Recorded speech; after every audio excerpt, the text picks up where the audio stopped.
Hi, so today we're going to learn how to make these bows, which are bow tie style bows. These are the simplest bows that you can learn how to make using ribbon.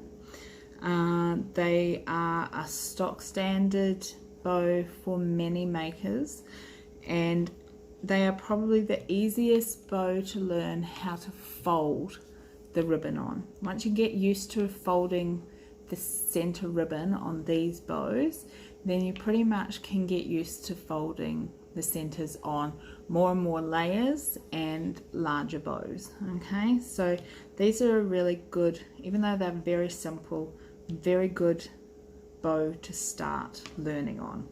So I'm going to make a pair for this. So I'm going to, they only take 5 inches of ribbon, so I've already cut off my 5 inches of ribbon. That is also 13 centimeters, so they're extremely economical on your ribbon. This ribbon is 22 millimeters wide, but if you have 1 inch or 25 millimeter ribbon, it's exactly the same measurements. You'll also need 9mm ribbon, which is to line your clips with and to do the center. So you will need like a matching color. You can use a contrast color, it depends on the look you're going for in your bow. So I use just standard 45 millimeter single prong clips, also known as pinch clips, and then I cover them with ribbon. So this takes about 4.5 inches of ribbon to cover this clip.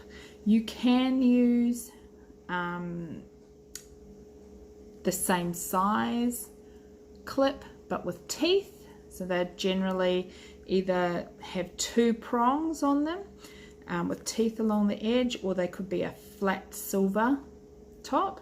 Now if they're the flat silver top, you don't necessarily need to line them, but all the others, like the 2-prong and single prong clips, basically you do need to line them just so that the glue doesn't come through the hole like here when you stick the bow on. Okay, so anyway, we'll get on to how we do this. So we've got our 5 inches. You need to take lighter and heat seal. So this ribbon is polyester, so it melts. It's not going to catch on fire. Sometimes you'll get a little bit of black singeing, like it looks like it's going to catch on fire, but it doesn't really, because it melts. It's not designed to burn, it's designed to melt. Once you've done both ends, then take a bead of hot glue and just run it down close to the edge on one side of your ribbon, and you're going to glue both ends together, and it's about 1/2 centimeter, 1/4 inch. That's all you need overlapping on these. Okay, so you can, if you want, before you do this, which I should have said beforehand, find the center, so the 2.5 inch point, and just put a pin in it. I find that's a waste of time, because this is how I find the center of the ribbon. So if I hold that there like that on each side, and I just go like this and pull straight up, hold it and push straight down, I have instantly found the center of that ribbon. I don't need to do anything else.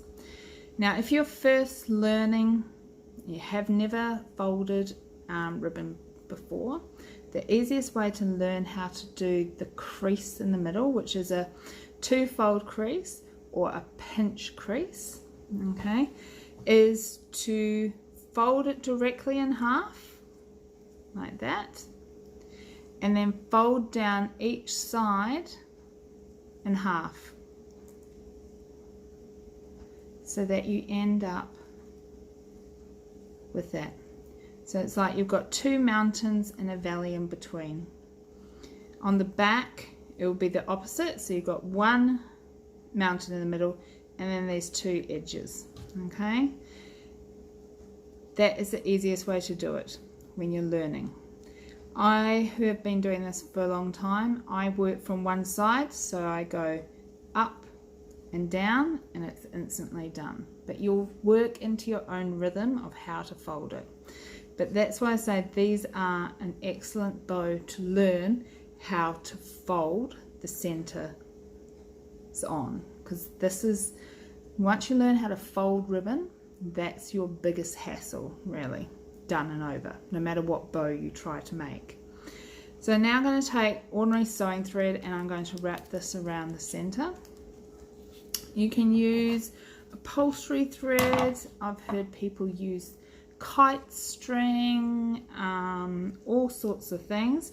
I even know someone who uses the really tiny poly bands that you use for doing little girls, you know, hair with, or the end of really fine braids with. I've even heard of people putting those around the center of the bows, like the crease, to keep them done. It doesn't really matter. You use whatever works for you.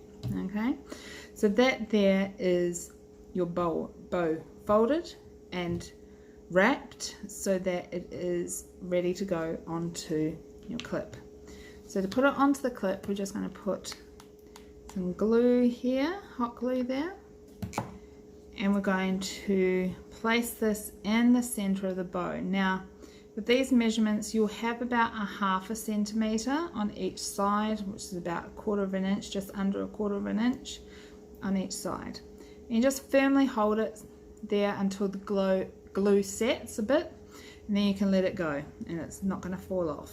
Okay, now I'm going to put our 9mm ribbon through the center.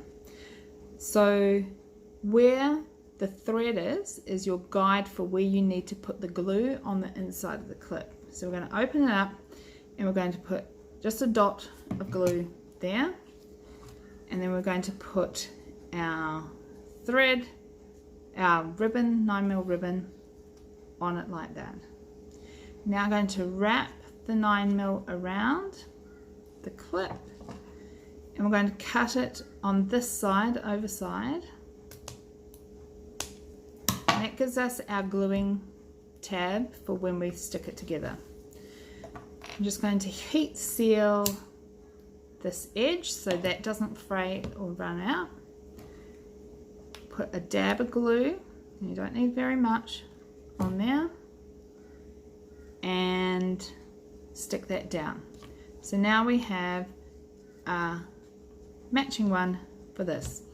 Now with these tiny little bows, I usually sell them in packs of 2, so 2, because lots of people use them for little pigtail bows at the top of the head and just above the pigtails, right?